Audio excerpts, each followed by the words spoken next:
Welcome back to the show. I'm here with Mac, who's the midday host of Groove 100. I noticed you guys say Groove 100.1 rather than just Groove.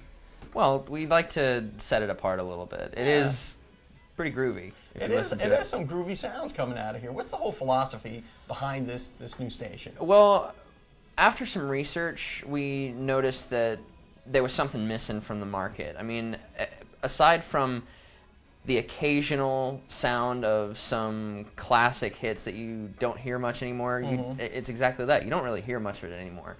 So we decided to bring back a little bit of what we call feel-good old school. Yeah, Feel-good old school, yeah. Nostalgia is definitely the way I would describe it. Yeah, it is kind of nostalgic because I hear some of these songs. I started listening, and I hear songs that I remember from like high school and some of these like famous Motown hits. You know, Absolutely. And it just reminds me of you know, when I was a young guy trying to get into clubs and things like that. That kind of music really strikes a chord with people of at least my generation. Well, and my generation as well. Yeah. It spans enough of a timeline that it can appeal to some of the younger crowd. I mean, I'm 28, but I'm well educated, and I grew up in the 90s, so I'm privy to a good amount of this already. And what I didn't grow up with, I was taught about when I was younger. Well, you know, I'm really 8 years old, and and I do remember these songs when they were new, although I was a mere wisp of a boy at the time. I do remember them, and it just really is some great sounds, and this really kind of sets you apart, I think, from other people. I very much agree with that. I mean, I can just look at the list of music right here: Earth, Wind and Fire to Madonna, Wild Cherry, and we've got Al Green and Marvin Gaye. It's fantastic. You don't get this kind of music anywhere else in Panama City, and I love it. And all the Motown hits are just great. They're just old favorites of mine, I got to tell you. And there's songs I hadn't heard in years that just kind of pop up. And I love the fact that being of the younger generation, I'm discovering a lot of classic songs that I've never heard before. There's been good music for a long time. Absolutely. And different genres kind of outdevelop themselves into something weird. But when you get back to the pure parts of, say, like Motown and getting back to the basics and all that stuff, just awesome. You know, I was in the Air Force. I was stationed just outside of Detroit back in the 80s. And, man, there was some great sound back then. Some great sounds going on. MTV was brand new. And you know, this is really where music today came from. This is really where modern music, modern popular music, has its roots. And how long have you guys been on the air now? It's pretty new station, We went on the air about 2 months ago. And the best thing about it, I love the fact that when we went on the air, the first 2 days, it played Let's Groove by Earth, Wind & Fire for 2 days straight. People were talking, they were asking questions, they were like, what's wrong with the radio station? What's going on here? But that's exactly why we did it, to generate buzz, to get people's attention, and to get them to listen and to see what was coming next. Because you've been grooving. Exactly, absolutely. So you've been on for what, two months or so, and what's been the response? We've had a great response. We've had a huge response. Everybody loves the music. It's just exactly what you said. It's nostalgia. It's taking them back to when they were growing up, when they were in high school, when they were in their 20s, and it's really gotten into people's hearts because it has a direct path into their memory. Yeah, you know, a lot of people, you know, you have presets on your radio, you know, and your favorite channels are there. But a lot of times you get a commercial or something you're not interested in, or there's a song you don't particularly like, you go fishing. You know, and I think that's how people find new sounds sometimes. Absolutely. Just go and fishing, you know, put it on Seek, whoop, you know, and you find out like, oh, I remember that song. And before you know it, it becomes a destination for you. Absolutely. I'm a guy that likes all kinds of music. I've got everything in my repertoire from country to Phantom of the Opera soundtrack to rock and roll. And this is my number 2 preset now. Yeah. Wow. I love this. I love the station. I love the format. I love the music. It's gotten in there. Now, for whose me. brainchild has this been? I mean, Mark Summers was the driving force behind this. He's the program director. Okay. So he is the showrunner of the station, as I like to say, and he put in a lot of work to get this up and running and get this set up and going well. Well, you tell Mark I said hello, and thanks for letting us in behind the scenes here, and all these switches and stuff. I don't know. It's all confusing. All these little buttons and lights and all. It's like, can you launch the space shuttle from here? No, you don't have that button. Well, they tell me not to push this button, so I don't know. Mac, thanks so much for letting us get in behind the scenes here, and good luck to you and Groove 100, and we'll be listening. Thank you. And we'll be right back after these messages.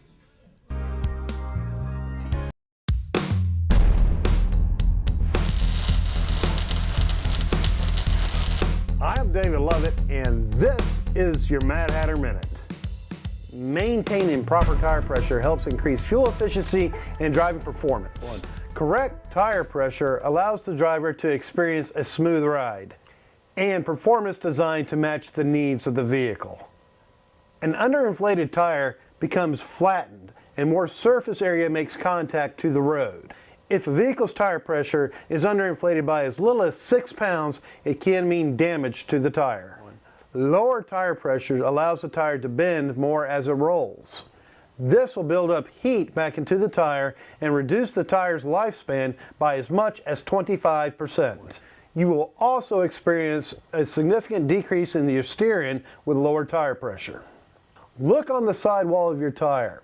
It should have the maximum tire pressure that the tire can hold. You can inflate your tires up to that maximum amount of pressure, but don't go over.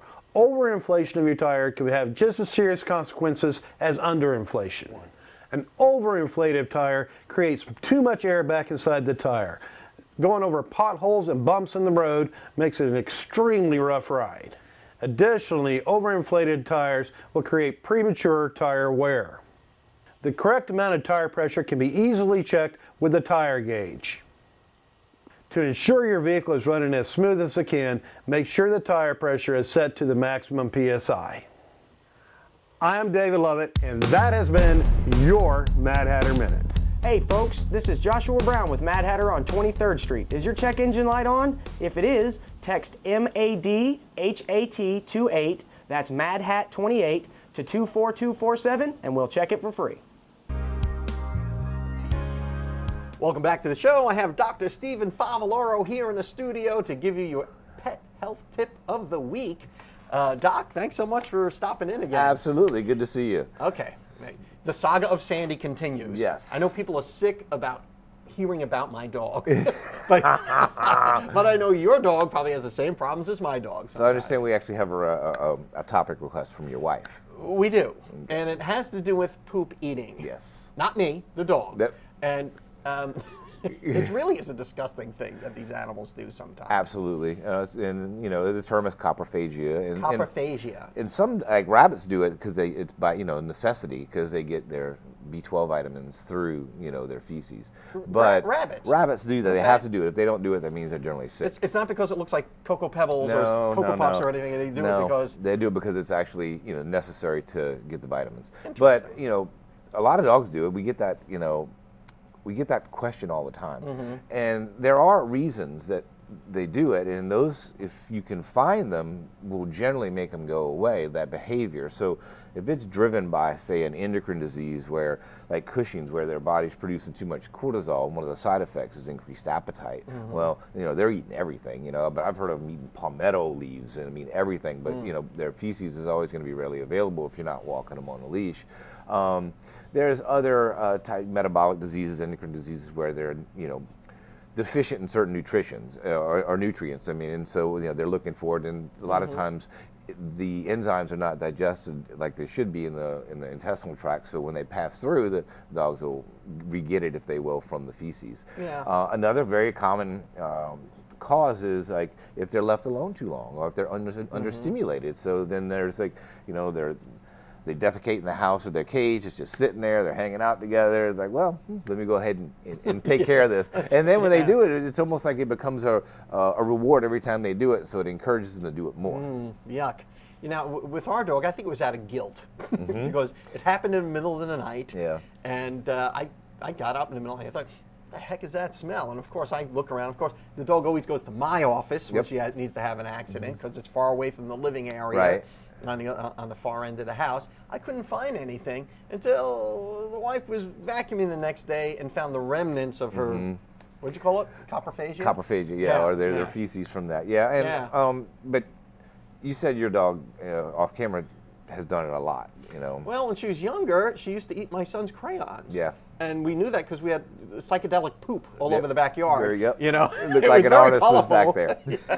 Thankfully, they were a fine brand of crayon and non-toxic. But the dog actually liked the crayons. Yeah. And liked the taste of them. Right, and then of course that being in the stool again, I'm sure they're going to eat the stool because the crayons in there. Right. You know, some of the things you can do is if it's not related to a metabolic or an endocrine disease, if it's not related to understimulation, or if they're left too long, you know, sometimes they just do it. No one really knows why. So, you know, walking them on a leash, you know, giving them cues when they do go to the bathroom, like leave it, you know, leave it.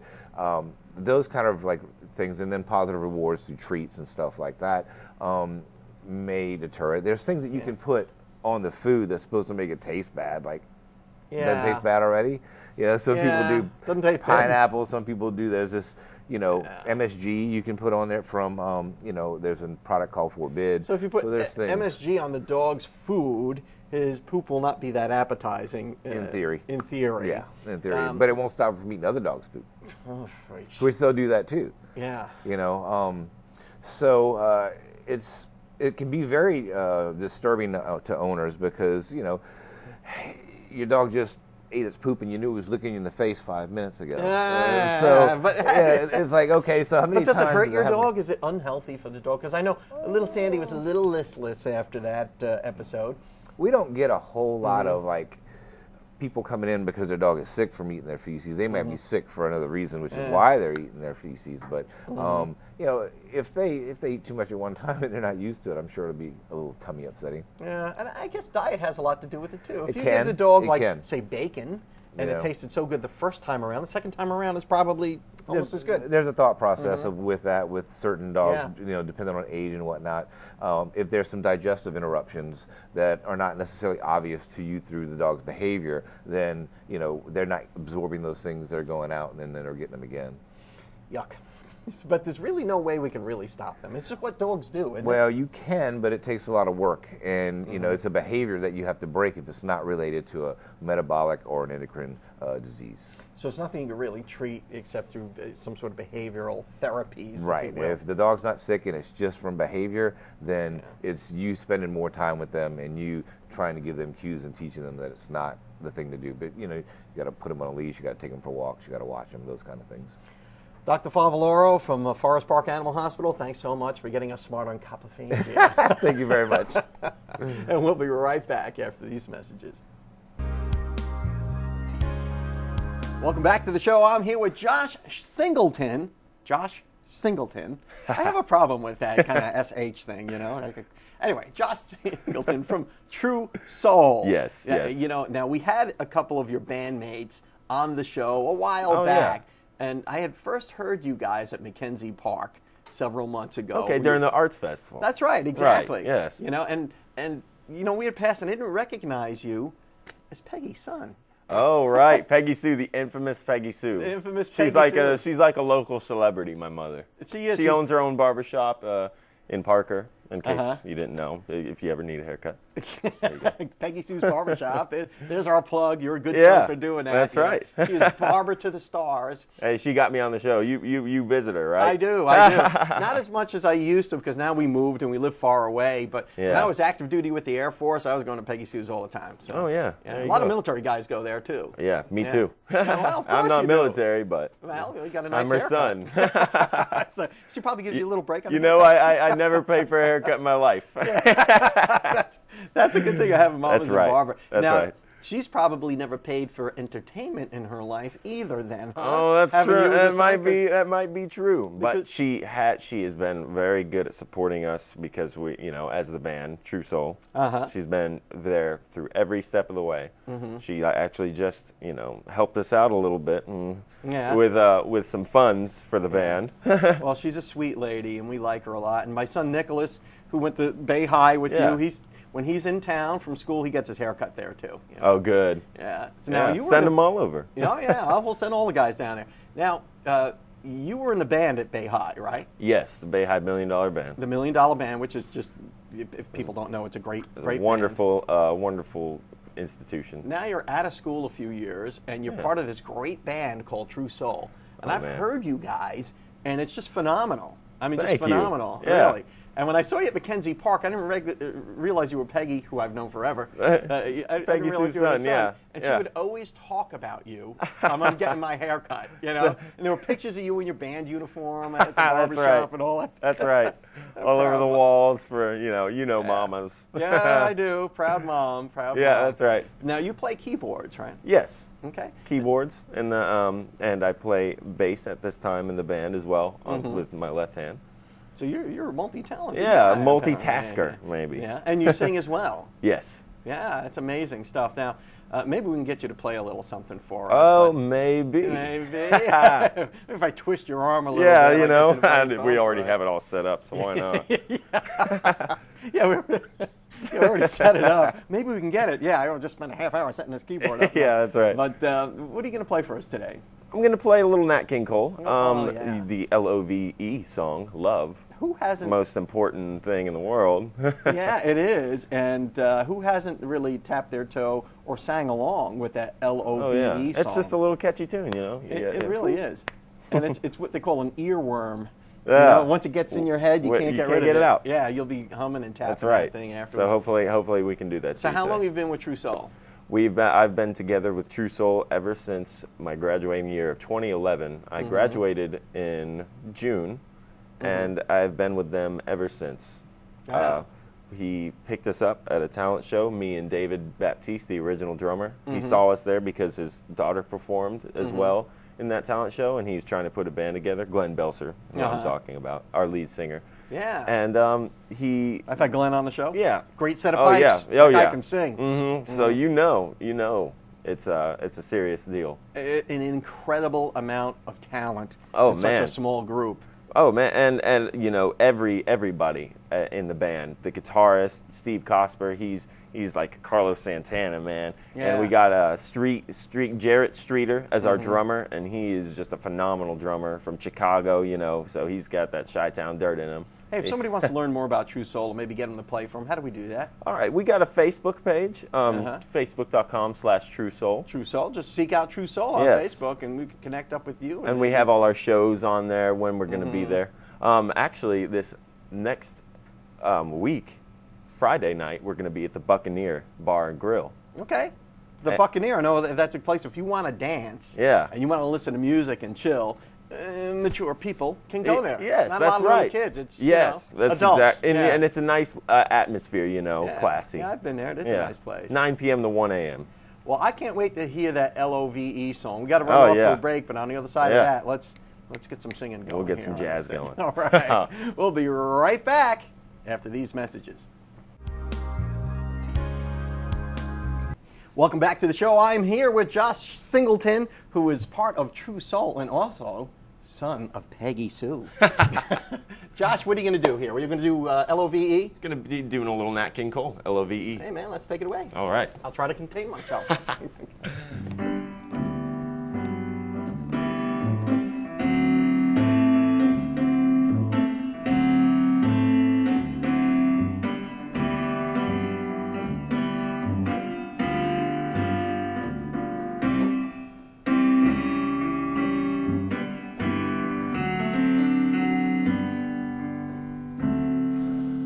L is for the way you look at me.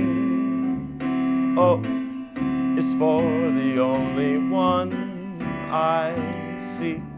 V is very, very extraordinary. E is even more than anyone that you adore. And love is all that I can give to you. Love is more than just a game for two. Two in love can make it. Take my heart and please don't break it. Love was made for me and you.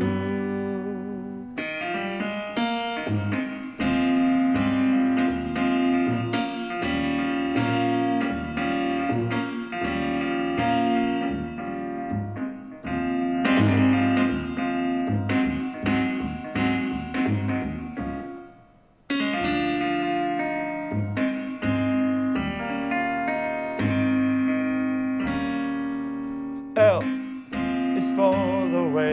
look at me. Everybody. Oh, it's for the only one I see. B is very, very extraordinary. E is even more than anyone that you adore, and love is all that I can give to you. Love is more than just a game for two. Two in love can make it. Take my heart and please don't break it. Love was made for me and you. Not me and you, but yes, please. Clarify. That's awesome stuff, guys. Thanks so much for coming on Thank our you show for having today, me. man. And you guys are super talented. And if you haven't seen True Soul, go catch their act at the Buccaneer. Thanks, buddy.